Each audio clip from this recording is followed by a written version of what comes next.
come with me as I tour you inside the Museum of the Quirino Province, located here in the capital of the Quirino Province.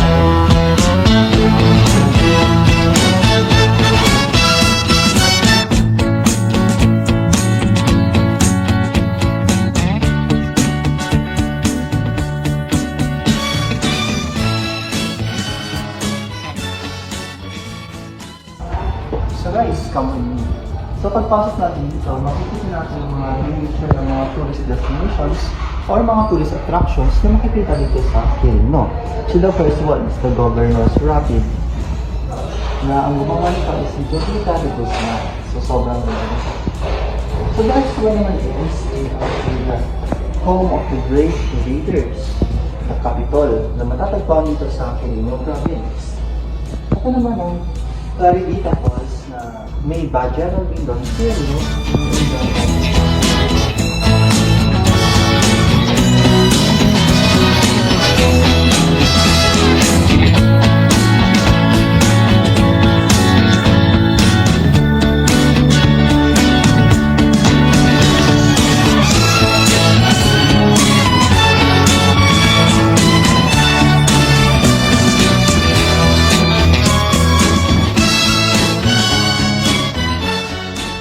Dito is makikita natin ito. Ang sobrang ganda. This is called the Natural Well na located here sa Quirino Province. Maria Anchieta Falls. Ito naman po ang next. This is called one of many gems of artifacts na nakastore here sa Museum ng Quirino. We have here the coins na nung kapanahunan pa talaga ng mga una ng presidente. Makikita natin si Marcos dyan.